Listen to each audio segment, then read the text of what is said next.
tres temas que son inherentes a las glomerulopatías. Dos de ellas pertenecen a una presentación con síndrome nefrítico y una de ellas es parte del síndrome nefrótico.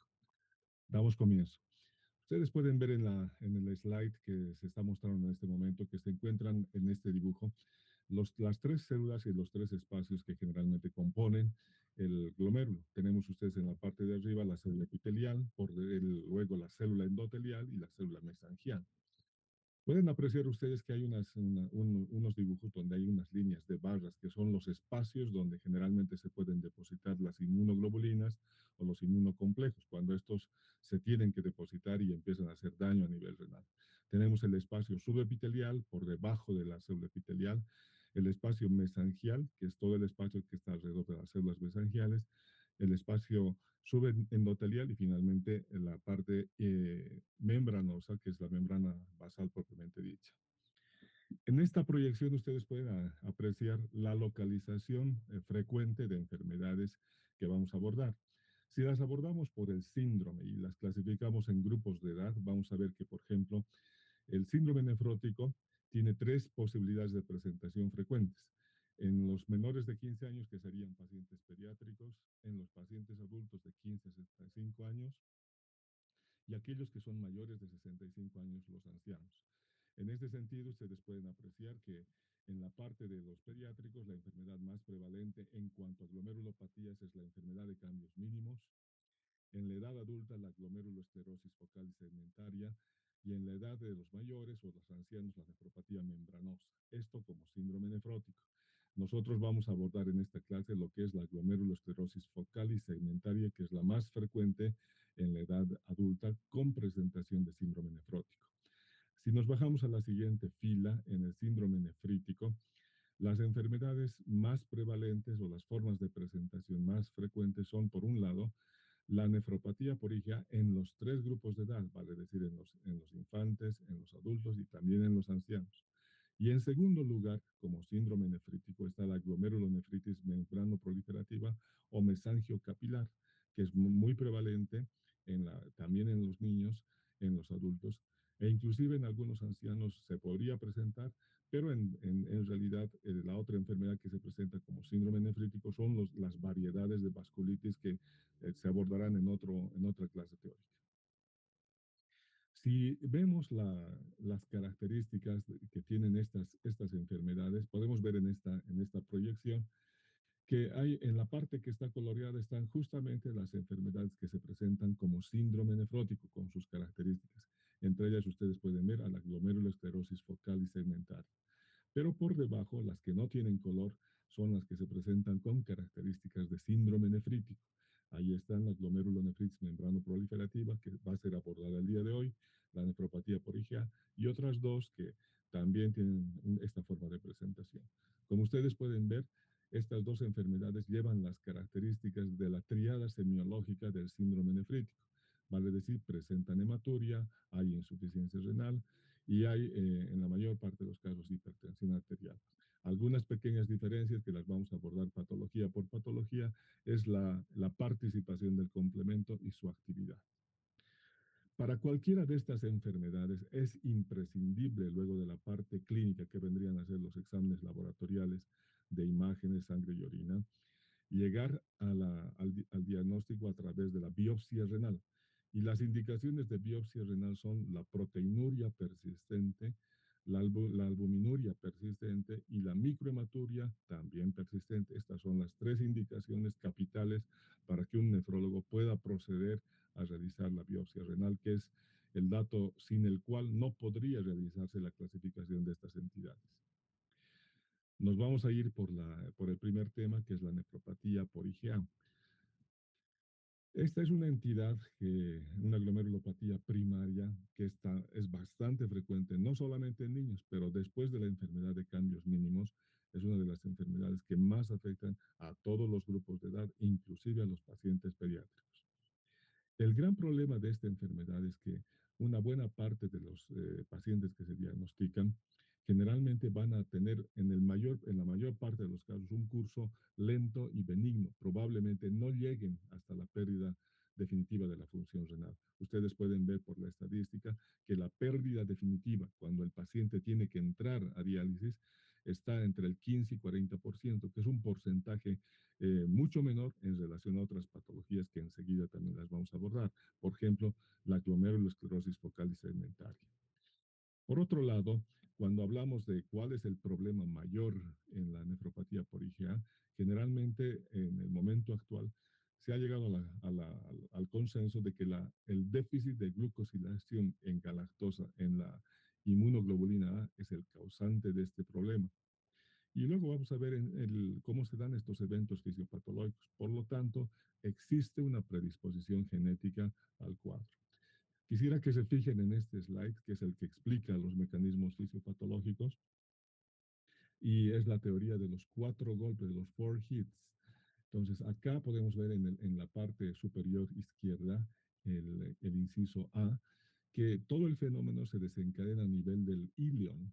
En el ilion ustedes saben que existen la posibilidad de que la mucosa entre en contacto con agentes patógenos y estos agentes patógenos puedan estimular, por ejemplo, a las células dendríticas que se encuentran en la lámina propia a través de algunas sustancias, como son la interleucina 6, la interleucina 10, el factor activador de los linfocitos B, BAF, el ligando de inducción a la proliferación APRIL, que van a estimular a los linfocitos B y a las células plasmáticas a que se produzcan eh, la inmunoglobulina A. El problema de la inmunoglobulina A, que normalmente debería tener las características propias y adecuadas que nosotros conocemos, esta va a tener un déficit en añadir residuos de galactosa a la misma, y esto va a ser, como habíamos dicho en un principio, reconocido por el aparato inmune, y el aparato inmune va a empezar a elaborar anticuerpos de tipo IgG y de tipo IgA normal contra la IgA1 anormal. Entonces ustedes pueden ver acá en el gráfico, en el vaso sanguíneo, que se unen y forman inmunocomplejos. Todo esto, nos vamos a la parte superior derecha, está en un trasfondo genético, donde hay muchos elementos que el paciente puede coadyuvar como parte de su estructura misma a que se desarrollen o tengan predisposición a poder desarrollarse de esta manera. En la parte D, en la parte inferior derecha, se puede apreciar que esos inmunocomplejos que se han formado en el torrente sanguíneo, al pasar por el glomérulo, se depositan en el mesanquio. Y es ahí donde comienzan los problemas a nivel del daño renal. Como ustedes pueden ver, una de las características importantes de la nefropatía por IgA es la posibilidad de activar el complemento. Recordando las vías del complemento, la vía clásica, la vía alternativa y la vía de las lectinas, las que se van a activar con mayor facilidad por los propios mediadores que se van a empezar a liberar en la inflamación, son la vía de las lectinas, la vía alternativa y finalmente, como ustedes conocen, se va a activar el complemento de ataque final para la lesión de las estructuras que se encuentran a nivel del glomérulo. Como una de las características principales de la nefropatía por IgA es la presencia de hematuria y generalmente microhematuria más que macrohematuria, este gráfico también enfoca qué pasa con ese daño, con esta característica que se presenta. Ustedes pueden ver en la parte inferior derecha que se encuentra la luz tubular, donde se puede ver un glóbulo rojo que está dañado y que está liberando su contenido, la parte del grupo hemo y el hierro. Cuando este contenido se libera a la luz tubular y entra en contacto con las células tubulares, empieza a marcar unos fenómenos de inflamación que finalmente van a ir a la muerte o necrosis de las células.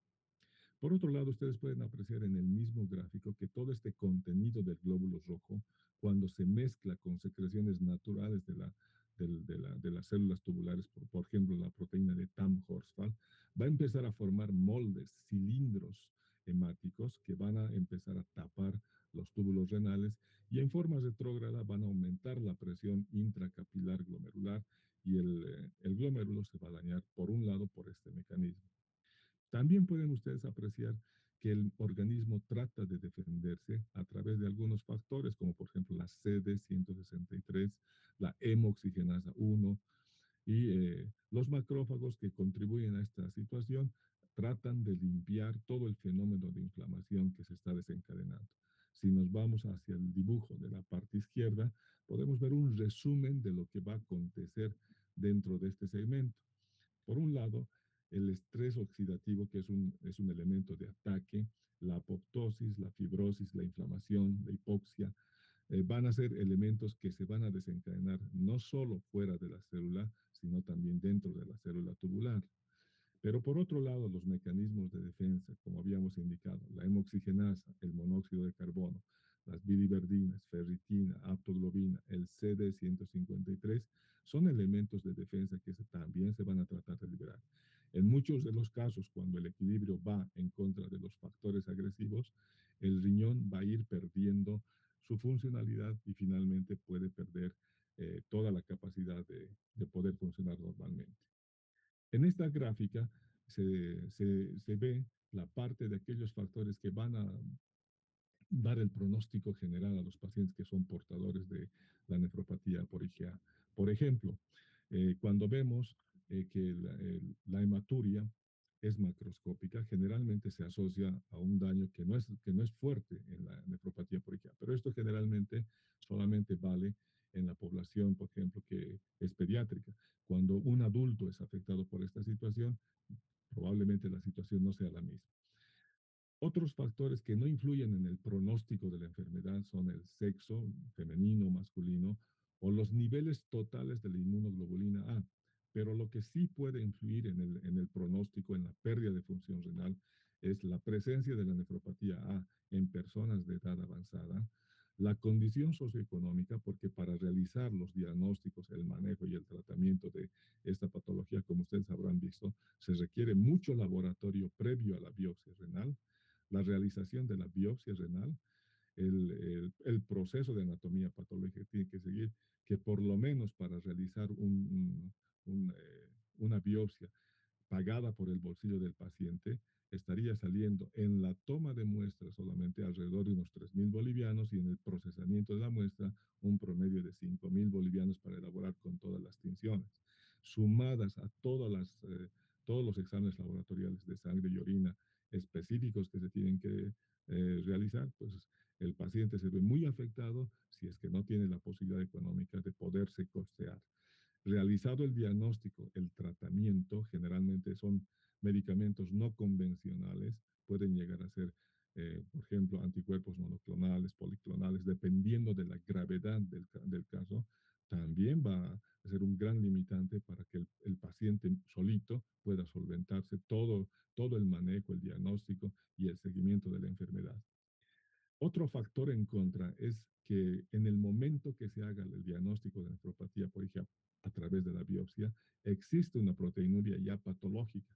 Ustedes saben que la proteinuria patológica tiene dos rangos, un rango no nefrótico y un rango nefrótico. Lo que se ve en la diapositiva ya corresponde a un rango no nefrótico. Esto va a ir subiendo y si esto va subiendo ya se está apuntando no solamente a daño tubular, sino a daño glomerular y daño fuerte. Por otro lado, la presencia de una gran cantidad de glóbulos rojos en el sedimento urinario. Tenemos entendido que, por ejemplo, para indicar que una persona está con microhematuria, por lo menos tienen que existir más de 10 glóbulos rojos en el sedimento urinario. Cuantos más glóbulos rojos el laboratorista nos reporte, también nos está indicando el mayor daño renal. Por otro lado, la presencia de presión arterial alta, que ya es otro factor de agresión sobre el riñón, puede ensombrecer las características de presentación de la nefropatía por IgA. El caso de la obesidad o del bajo peso en nacer contribuyen cada uno con las variedades o las características propias que cada una de estas condiciones da. Si existen niveles elevados ya de creatinina, teniendo en cuenta que el nivel tope de creatinina es 1.2, y cuanto más se eleva, el paciente va perdiendo más función renal, porque el 1.2 aproximadamente equivale al 100% de función renal, y cuando el paciente llega a 2 de creatinina, ya ha habido más del 50% de pérdida de función renal y es otro factor en contra muy fuerte. Si se analiza genéticamente al paciente, las formas de DD, enzima conversora de la angiotensina, que es de elección, y se llega a identificar por estudio genético la posibilidad de que la angiotensina 2 como elemento propio que va ligado a esta forma de presentación genética va a empeorar la situación porque la angiotensina 2 es un factor vasoconstrictor, va a elevar la presión arterial y el paciente que tiene ya el daño renal va a perder función renal de forma más rápida. La presencia de inmunocomplejos que se forman a través de la IgA anormal con alguna de las inmunoglobulinas, generalmente la G, que también se pueden detectar ya en la actualidad a través de laboratorios, y una gran cantidad de estos indica también peor pronóstico. Conocemos que la inmunoglobulina A se produce de dos formas. La IgA1, que es la que circula en la sangre, la sérica, y la IgA2, que es la que está abarcando las mucosas como parte de la defensa natural que tenemos. Tanto la IgA1 como la IgA2, en los casos de nefropatía por IgA, también se empiezan a elevar y pueden ser medidos laboratorialmente. Por otro lado, también se pueden detectar niveles bajos de complemento, el complemento de ataque, que indica que si a nivel sérico no están disminuyendo y a nivel urinario no salen, entonces también es un dato indirecto de que el paciente está siendo agredido fuertemente por la enfermedad y va a perder función renal. Estos otros últimos factores que están citados en la tabla ya son tal vez elementos más de laboratorio, de investigación, no tanto de laboratorios clínicos donde podemos echar mano, pero es necesario tal vez conocer alguno de ellos. El CD89 en realidad es el receptor de la inmunoglobulina A, entonces se lo puede medir. Esto ya, como les había comentado, no son datos que se pueden obtener fácilmente en laboratorios clínicos. Y los otros elementos, las proteínas reguladoras del factor FH. El factor FH es un factor que va a bloquear la activación de la vía de las lectinas. Se lo puede medir en laboratorios de investigación, pero no es un elemento que rutinariamente se lo puede utilizar en la clínica como parte del diagnóstico. Podemos ver que entonces lo que domina en la presentación de la nefropatía por IgA es la hematuria macroscópica, generalmente, pero en muchos de los casos solamente es la microhematuria, para decir la hematuria microscópica. Junto con esta, los otros dos datos del síndrome nefrítico, la hipertensión y la pérdida de la función renal o insuficiencia renal, son dos datos que también acompañan como parte general a la nefropatía por IgA. En cuanto a las formas de presentación de la nefropatía por IgA, acá les estamos poniendo en esta tabla desde las más benignas hasta aquellas que son altamente agresivas. Entonces podemos ver que en realidad son combinaciones de microhematuria con otros factores. Entonces, por ejemplo, ustedes pueden ver en la parte superior es la presencia de microhematuria con una proteinuria leve. La proteinuria leve ya es patológica. Estaríamos indicando una proteinuria en rango no nefrótico, que vendría a ser la presencia de proteínas mayores a 300 miligramos en orina de 24 horas, pero menores a 3 o 3.5 gramos también en la orina de 24 horas.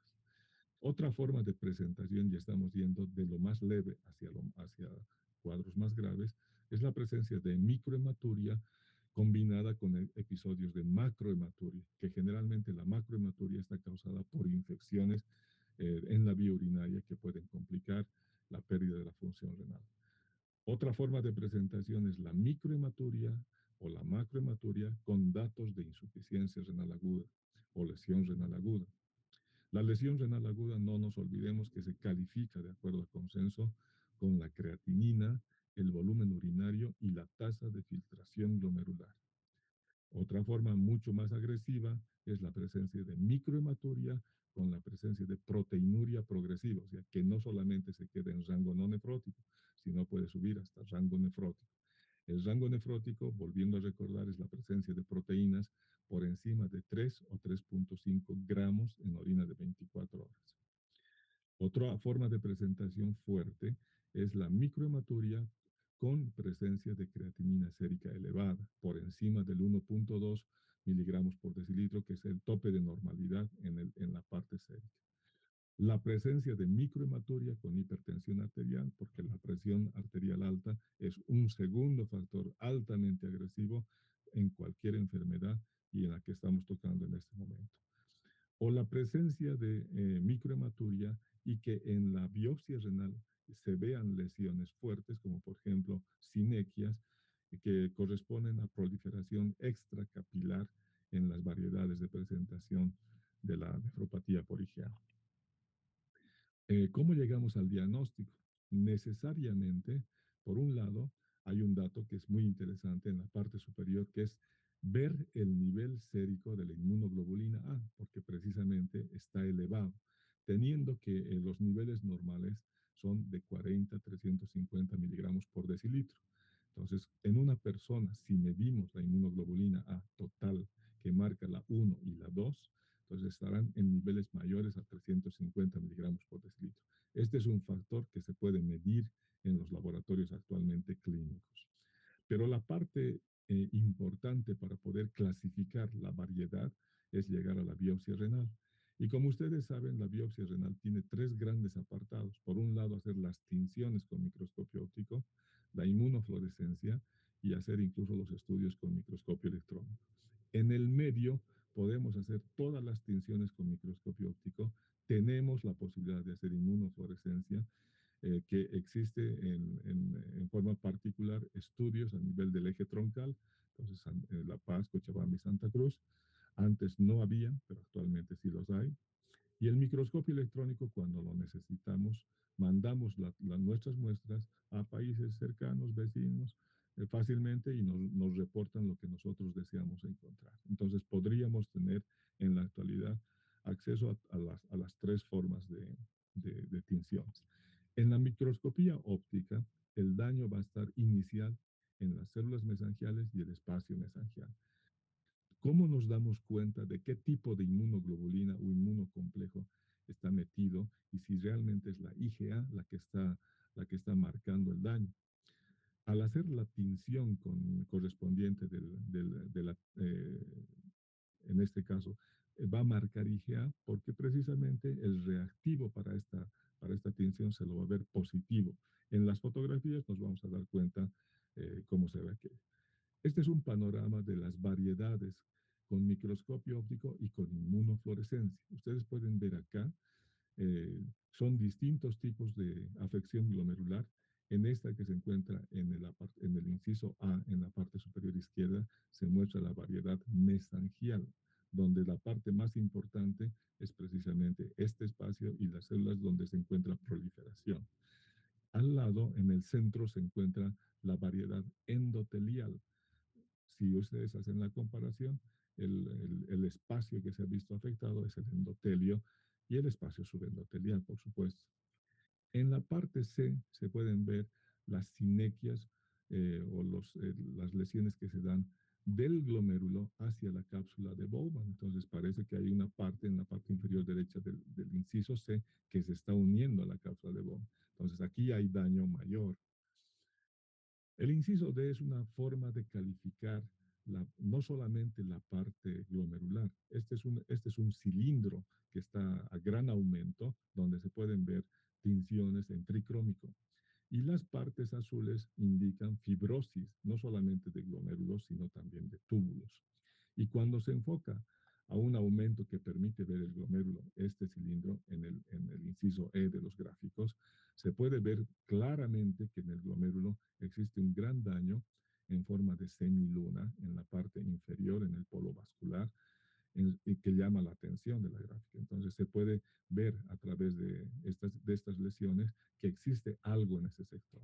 Cuando queremos ver qué es ese algo, vamos a la inmunofluorescencia, que se encuentra en el inciso F. En la inmunofluorescencia, cuando se llega a la tinción para IgA, se tiene que pintar de positivo. Positivo es ver el color de la tinción, que generalmente se ve esto en el microscopio de inmunofluorescencia.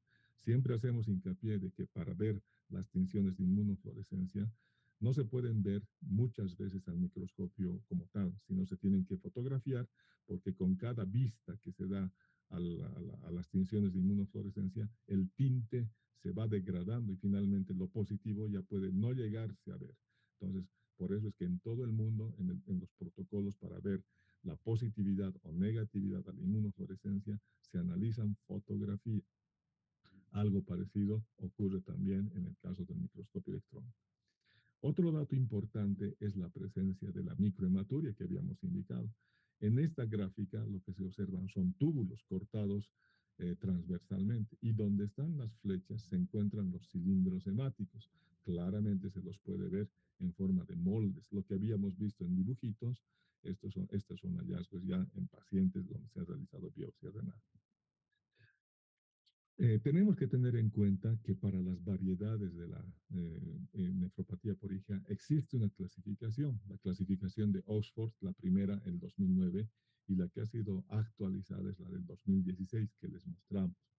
Entonces, recordando lo que vieron ustedes en las fotografías de las variedades de lesión glomerular, en la clasificación de Oxford se ve la hipercelularidad mesangial. Habíamos visto esto en la primera gráfica de las tinciones ópticas. Se califica como lesión M0 cuando no están afectados menos del 50% de glomérulos.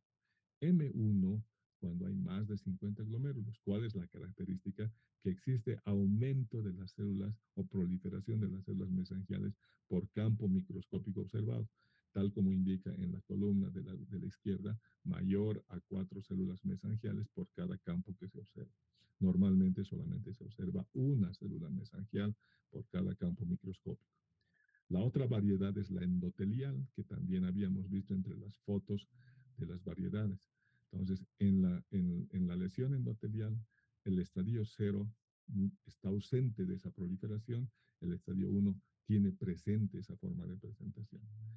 La otra es la lesión segmentaria, donde se ve que porciones del glomérulo se unen a la cápsula de Bowman, se pegan. Entonces, existen proliferaciones. Se dice S0 cuando no hay esa clase de lesiones y S1 cuando sí están presentes. La fibrosis tubular es la que les mostrábamos en las fotografías, donde se ve a poco aumento con tricrómico. Entonces, ahí se ven si hay bandas fibróticas que no solamente interesan el glomérulo, sino también el túbulo. T0, cuando las lesiones son menos del 25%, T1, cuando la lesión es entre el 26 y 50%, y T2, cuando las lesiones son mayores al 50%. Finalmente, las semilunas, que son esos conglomerados celulares que se encuentran en el glomérulo, que son la peor forma de lesión, donde prácticamente se destroza la arquitectura del glomérulo, se califica como C0 ausente, C1, la lesión está presente entre el 1 al 24% del segmento del glomérulo, o C2 cuando las lesiones abarcan más del 25%. Ustedes pueden ver acá otras fotografías donde se puede ver, por ejemplo, la proliferación endotelial, en este caso el glomérulo está al centro, y la parte mesangial, si hay algo de proliferación, no es tan importante como la parte endotelial. Pero en comparación con esta otra fotografía grande, ustedes pueden ver que el mesangio que se encuentra en la parte inferior en el medio que es el lugar de inicio del mesangio, se encuentra infiltrado tanto el espacio como las células mesangiales. Entonces tiene diferencia histológica. Y aquí ustedes pueden ver las semilunas en la parte izquierda y en la parte inferior. Hay todo un conglomerado donde ya no se pueden distinguir las células endoteliales, mesangiales ni epiteliales en relación a la parte derecha. La parte izquierda se supone que está muerta, que no está funcionando. En otras palabras, que ese segmento del glomérulo no está filtrando. La parte derecha, donde se ven las estructuras normales, está funcionando. Pero podemos deducir, si el glomérulo no está a cabalidad como debería estar, esa parte que no está funcionando va a disminuir la tasa de filtración glomerular. Y esto se replica en todos los glomérulos afectados. Ustedes pueden ver acá fotitos de inmunofluorescencia positivas a IgA. Los segmentos, por ejemplo, que se ven acá pintados son los segmentos endoteliales y parte de los mesangiales, tal como se enuncia en la parte teórica. Ven otra forma de inmunofluorescencia donde también los segmentos endoteliales, sobre todo, se encuentran positivos a IgA. Vemos acá que las lesiones que se encuentran, se pueden encontrar con el microscopio electrónico van a afectar, por un lado, a nivel del mesangio, la membrana basal glomerular y las extensiones finales de las células epiteliales, que son los podocitos. En el mesangio, que es donde va a empezar la lesión, va a haber hipercelularidad y va a haber aumento de la matriz mesangial. Cuando aprecia la membrana basal glomerular, esta empieza a laminarse, separarse, entonces se parece mucho a las lesiones que se ven en el síndrome de Alport. Y en los podocitos ya no existen las prolongaciones que normalmente se ven en una fotografía de microscopio electrónico normal, donde prácticamente se borran. Entonces vamos a ver esto en fotografías. Ustedes pueden ver acá, en los lugares donde se encuentran las flechas, donde dice hipercelularidad, se está mostrando una célula mesangial. Entonces, si se ven más espacios, se ve que realmente han proliferado. En la otra parte donde dice borramiento, ustedes pueden ver que se ve la membrana basal glomerular y en la cara epitelial, donde deberían verse de forma muy clarita los procesos podocitarios, prácticamente ya no se los ve. Y si los podocitos no existen, entonces van a empezar a ver manifestaciones clínicas como la proteinuria y la microhematuria. Entonces, esto traduce fielmente lo que se está indicando por la parte teórica. Esta es otra fotografía de microscopio electrónico donde también se puede apreciar, se puede ver en la parte gruesa la membrana basal glomerular y en la cara epitelial de la membrana basal glomerular, donde están las flechitas, no se ven podocitos, o sea, prácticamente se han borrado. Bien. En cuanto al tratamiento, el paciente que es diagnosticado de nefropatía por IgA, si empieza a tener datos de lesión renal fuerte, se tiene que prevenir la presencia de proteinuria y de albuminuria. Esto se va a lograr, por ejemplo, con los inhibidores de la enzima conversora de la angiotensina y los ARA2.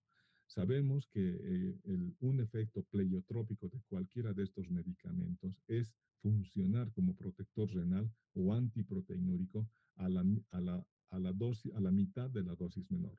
Si hablamos de un IECA, por ejemplo, en el april, la dosis antihipertensiva comienza con 10 miligramos, el efecto pleiotrópico comienza con la mitad, 5 miligramos. No es efecto antihipertensivo. En el caso de los ARA2, el más conocido, el losartán, que viene de 50 miligramos, la dosis mínima antihipertensiva es 50 miligramos. La dosis antiproteinúrica es 25 miligramos, que se consumen de forma larga para evitar que se compliquen con proteinuria y otros datos que van a dañar más el problema del IgA. Pero si existen datos ya de pérdida de proteínas importantes, se añaden los corticoides, en este caso la prednisona, que dependiendo del caso se va a dar hasta razón de 1 miligramo por kilogramo de peso en caso de que haya una gran alteración a este nivel. Y se pueden combinar, si es que no existen respuestas y el caso es agresivo, con otros elementos que son, por ejemplo, medicamentos biológicos, anticalcineurínicos como la ciclosporina, existen protocolos ya bien definidos que no es el objeto de esta clase abundar en la forma terapéutica. Si existe éxito en el tratamiento de la IgA, los datos que afectan, que son de gravedad, como es la proteinuria, van a permitir rebajar los niveles de proteinuria hasta casi niveles normales, teniendo en cuenta que la proteinuria fisiológica máxima es 0,3 gramos o 300 miligramos por día en una persona que tiene 1,73. Como ustedes pueden ver en las personas que han sido diagnosticadas por nefropatía de IgA, se tienen que tomar niveles de protección, desde los más simples que vendrían a ser en el apartado de recomendación 1, de manejo de la presión arterial, recomendación 2, todas las otras patologías que puedan estar funcionando como enfermedades de base, o en las recomendaciones del nivel 3, cuando ya existe gran lesión a nivel de la parte renal, donde prácticamente se tiene que tratar como cualquier otro enfermo renal, para decir, corrigiendo la acidosis metabólica, corrigiendo la anemia y corrigiendo las alteraciones del metabolismo. Acá les ponemos un vistazo de lo que actualmente se trata ya con medicamentos muy específicos para tratar de frenar la nefropatía por IgA. Algunos de ellos los tenemos acá, otros de ellos todavía están en la parte experimental. Por ejemplo, La budesonida es un fármaco que va a inhibir a nivel del ilion distal que se activen los linfocitos B. Ustedes han visto en la gráfica inicial de la fisiopatología que las células dendríticas, al ser estimuladas, empiezan a liberar factores que van a estimular a los linfocitos a producir una reacción, que es donde comienza el nefropatía por IgA. La budesonida se puede conseguir por pedido. No está en stock en el medio, pero se la podría conseguir. Las terapias a continuación estamos yendo en orden fisiopatológico, son los medicamentos las sustancias medicamentosas que van dirigidas contra los elementos que se activan. Habíamos visto que uno de ellos, por ejemplo, es el factor activador de los linfocitos B, el BAF, y el otro es el ligando inductor de proliferación, APRIL. Entonces, acá vemos anticuerpos monoclonales que van dirigidos contra estos. El atacicept, que va dirigido contra el APRIL, y el bislimimod, que va dirigido contra el BAF. Estos dos anticuerpos monoclonales se los puede obtener también por pedido y se podría realizar la administración de estos medicamentos. Existen otros que son los inhibidores de la tirosincinasa. No nos olvidemos que el BAF, el APRIL, la interleucina 6, la interleucina 10, actúan en la célula a través de un segundo mensajero que es la tirosincinasa. Entonces, este anticuerpo, la fosfamatinib, va a inhibir los efectos de los factores que van a ser liberados en la activación de los linfocitos. Este medicamento también se lo podría tener a pedido. Existen otros inmunomoduladores. Este es un medicamento ampliamente conocido, la hidroxicloroquina. Pero ¿cuál es la bondad en el caso de la nefropatía por IgA? Que va a inhibir a los receptores Toll-like. Los receptores Toll-like son los que se van a estimular a través de las fracciones de agentes patógenos que se encuentran, por ejemplo, en el ilion, para que se comience la estimulación de los linfocitos B. La hidroxicloroquina, que es un medicamento que se lo tiene en el medio, entonces puede inhibir este paso y se evita la estimulación de los linfocitos B. Y se lo utiliza. Otros son los inhibidores de los proteasomas. Por ejemplo, el bortezomib. El bortezomib existe en el medio, los hematólogos lo utilizan para las gamapatías monoclonales, los nefrólogos lo utilizan también para esta clase de casos. Este medicamento es fácilmente accesible en el medio y lo que se trata de evitar con este medicamento es la producción de anticuerpos contra la inmunoglobulina A mal formada, no galactolizada. Entonces, este medicamento lo tenemos en el medio. Estos ya son medicamentos en experimentación, que son inhibidores del complemento. No nos olvidemos que después de que se forman los complejos antígenos anticuerpo con la inmunoglobulina A mal sintetizada, con falta de galactosa, el efecto final sobre el riñón va a ser la activación del complejo de ataque a través de dos vías que preferentemente se activan del complemento, que son la vía de las lectinas y la vía del alternativo. Está acá el primer medicamento que se llama Avacopan, que también es un anticuerpo policlonal, que va dirigido al complejo de ataque, evita el daño directo en el complejo de ataque.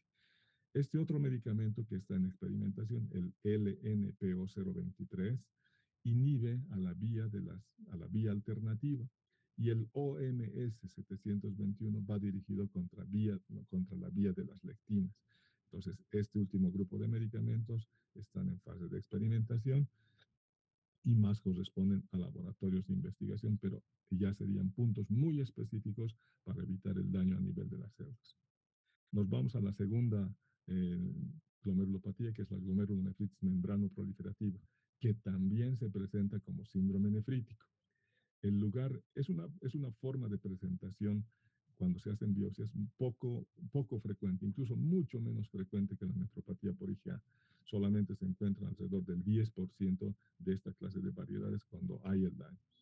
El problema es el depósito de los inmunocomplejos a nivel mesangial, tanto en las células como en la matriz, y el compromiso con la membrana basal glomerular.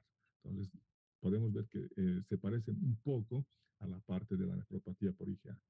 Para llegar al diagnóstico de glomerulonefritis membranoproliferativa primaria, lo primero que se tiene que hacer es descartar las causas secundarias de glomerulonefritis membranoproliferativa. Y como ustedes ven, eh, estas pueden ocasionarse por infecciones, por enfermedades del sistema inmunitario o por neoplasias u otras eventualidades.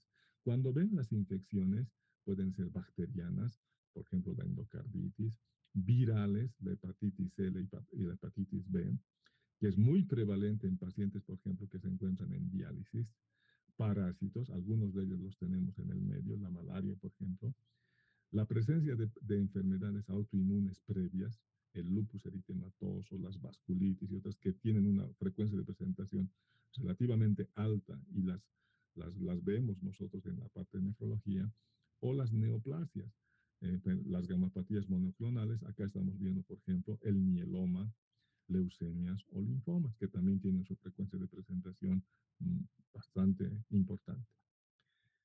Acá tienen ustedes un gráfico de lo que estas enfermedades, en este caso la glomerulonefritis membrana proliferativa, también activa el complemento.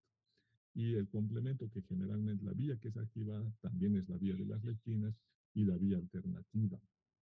Pero en la parte donde ven anticuerpos, no es la inmunoglobulina A la que está desencadenando estos efectos, sino son otras inmunoglobulinas, entre ellas la IgM, la IgG, que son las que van a determinar el, finalmente la activación de estas vías también del complemento. Cuando se realiza la biopsia renal, algo que llama la atención en relación al daño es el engrosamiento del espacio mesangial, la matriz, la proliferación de las células mesangiales y a nivel de la membrana basal, lo que se ve como dobles contornos, como si hubiera doble membrana basal glomerular. Lo vamos a ver mejor en los gráficos. Acá les presento las variedades de glomerulonefritis membrano proliferativa. La 1 es la que más y la 3 son las que más se ajustan a la variedad que estamos describiendo. Yéndonos a la parte importante, los depósitos en la 1 están localizados en el mesangio y en el subendotelio. En la variedad 3 están en el mesangio, en el subendotelio y en el subepitelio. Y en la variedad 2 son predominantemente intramembranosos en la membrana basal glomerular y en el mesangio. Vamos a ver la parte gráfica para poder entender aquello. En la parte izquierda ustedes ven un glomérulo normal, donde se ven las células mesangiales, el espacio mesangial, las células endoteliales y las células epiteliales. En la parte del medio se ve una persona con nefropatía por IgA que está comenzando la lesión. ¿Dónde está comenzando? En el mesangio. ¿Qué pasa con el mesangio? Empieza a ponerse debajo de las células endoteliales en el espacio subendotelial y ahí ustedes pueden ver una interposición del material que son inmunocomplejos que se está comenzando a meter en este espacio subendotelial inicialmente y que luego en la gráfica donde dice el inciso C que está a la derecha prácticamente toma el espacio de la membrana basal glomerular. Entonces existen ya depósitos intramembranosos. En las fotografías de las biopsias se puede apreciar acá, por un lado, ustedes ven en la parte superior derecha el cilindro que se ha tomado para la biopsia renal, poco menos. En la parte del inciso B se ve el glomérulo, donde la parte interesada es el mesangio. Ustedes pueden hacer comparaciones con fotografías de la nefropatía por IgA muy parecida. El mesangio es el que está tomado. En el inciso C es una tinción realizada con nitrato de plata, donde se aprecia. El nitrato de plata tiene la bondad de pintar las membranas, si es que son gruesas. Si son delgadas, la tinción de plata es negativa. En este caso, la tinción pinta las membranas y se ven los dobles contornos que les vamos a mostrar en otra fotito de forma muy clara. Y en el inciso D se ven los depósitos de inmunofluorescencia por distintas inmunoglobulinas, por ejemplo, la IgG, la IgM, C1, C4, etcétera, etcétera, que son las que van a marcar las características propias de los inmunocomplejos.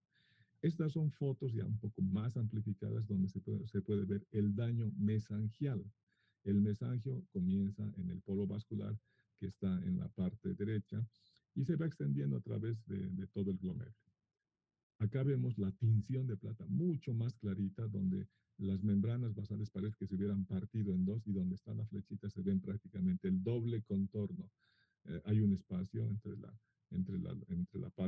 rara interna y la rara externa que se encuentran precisamente a ese nivel. Bueno, podemos ver que una característica también de presentación es la microhematuria en estos casos de membrana proliferativa. Pero al margen de aquello, como existe daño a la membrana basal glomerular, en este caso, a diferencia de la nefropatía por IgA, siempre va a haber proteinuria y generalmente puede llegar fácilmente a niveles de rango nefrótico. Como habíamos indicado que para descartar, para llegar al diagnóstico de glomerulopatía primaria, es necesario descartar todas las causas de secundaria, ustedes pueden ver en esta diapositiva que lo que se está pidiendo acá precisamente es laboratorios y exámenes que descarten las causas secundarias. Acuérdense de la primera tablita donde se veían causas infecciosas, enfermedades autoinmunes y neoplasias. Entonces acá donde dicen pruebas complementarias, por ejemplo, se ve todo el perfil inmunológico para descartar enfermedades autoinmunes previas, como por ejemplo el lupus, vasculitis y otras. Y ustedes pueden ver cultivos y otras cosas, serología, para descartar infecciones bacterianas, infecciones virales, y mucho más abajo ven ustedes que ya se procede incluso a biopsia de médula ósea, aspirado, etcétera, para encontrarse, por ejemplo, con variedades de gamapatías monoclonales, que esta va a ser ya una labor conjunta con otras especialidades, por ejemplo, hematología, para diagnosticar las estirpes correspondientes al mieloma múltiple, la macroglobulinemia de Waldenstrom, que son causas secundarias de la glomerulonefritis membranoproliferativa. Este arbolito diagnóstico nos sirve para orientarnos a qué nos estamos enfrentando. Si ustedes ven en la parte superior, la glomerulonefritis membranoproliferativa tiene tres características principales: proliferación mesangial, engrosamiento de las paredes capilares y la hipercelularidad endocapilar, o sea, mesangio y endotelio.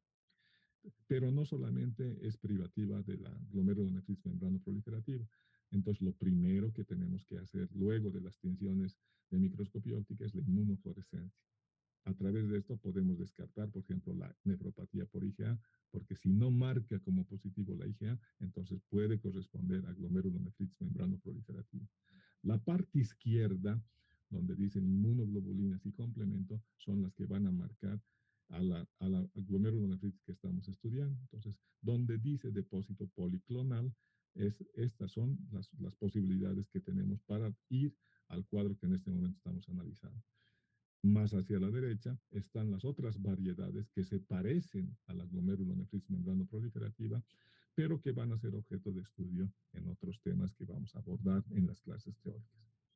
El tratamiento en los casos de glomerulonefritis membranoproliferativa, como es una enfermedad un poco más agresiva con pérdida de función renal, se inicia con corticoides. Se puede también hacer, de acuerdo a los protocolos, combinaciones con citostáticos, con micofenolato de mofetilo, anticalcineurínicos y en algunos casos llegar a la utilización de medicamentos biológicos, anticuerpos monoclonales o policlonales. Todo lo que les estoy citando lo tenemos en el medio, o sea, lo podemos utilizar, no es ciencia y ficción.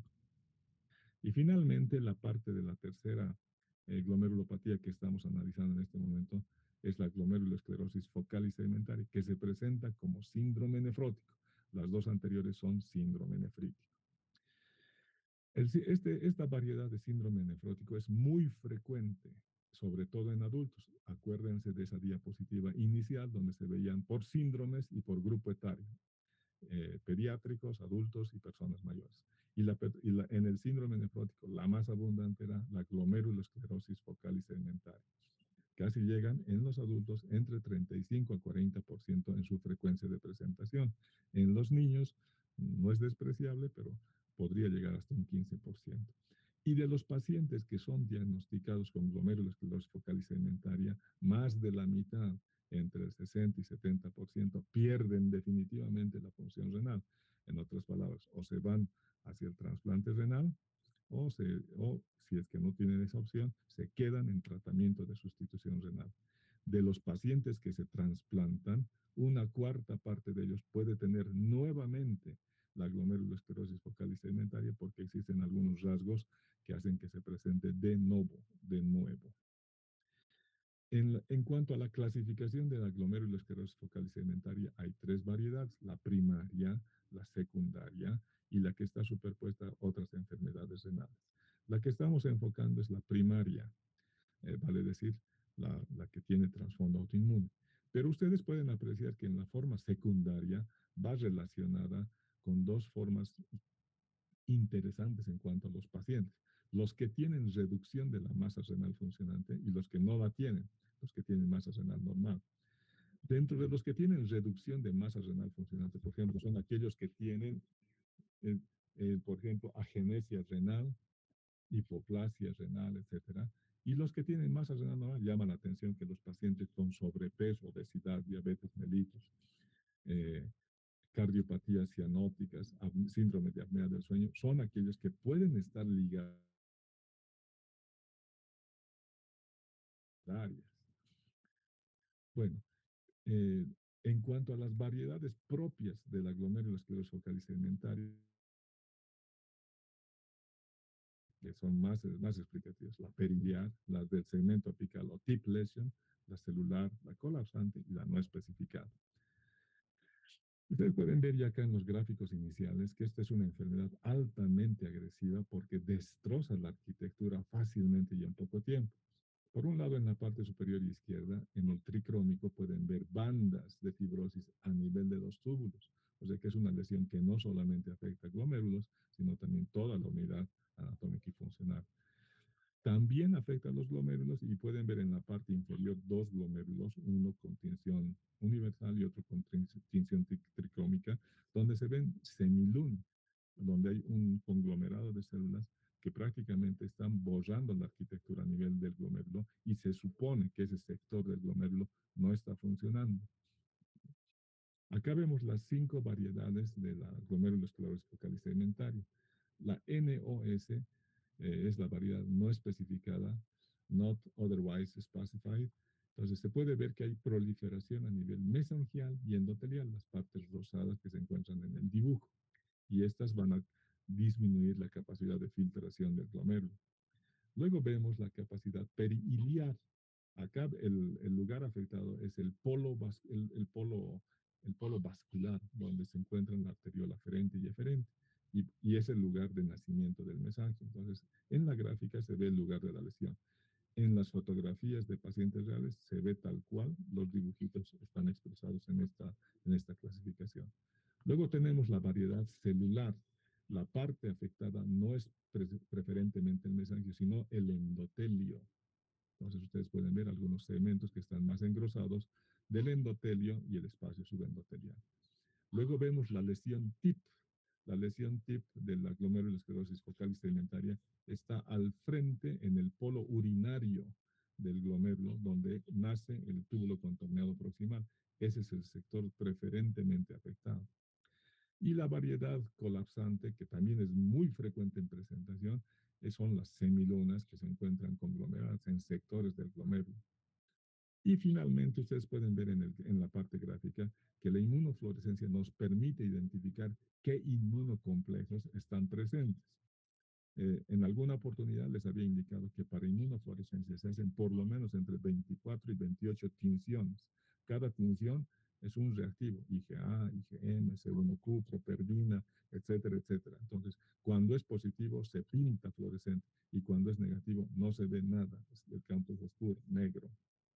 En la microscopía electrónica, el daño es a nivel de los podocitos, también se les ve borrados, como en el caso de la nefropatía por IgA, y se encuentran los depósitos que pueden estar a nivel subepitelial, dentro de la membrana, o a nivel subendotelial. Vamos a ir viendo algunas características. Esta es la clasificación que hemos visto en la parte de los dibujitos con las 5 variedades de afectación por la glomerulosclerosis. La lesión de la punta, la NOS, Not Otherwise Specified, celular, colapsante y periliar. Con detalle ustedes la van a poder apreciar y las lesiones típicas, bueno, las vamos a apreciar en las fotografías. Acá ustedes pueden ver una proliferación endotelial, sobre todo, y se ven más claramente donde se encuentran las flechitas. Acá vemos una lesión que ya está tomando varias estructuras. Hay compromiso endotelial, hay compromiso mesangial y hay una parte que ya es un conglomerado que se está uniendo, donde se está empezando a formar una semiluna en la parte inferior.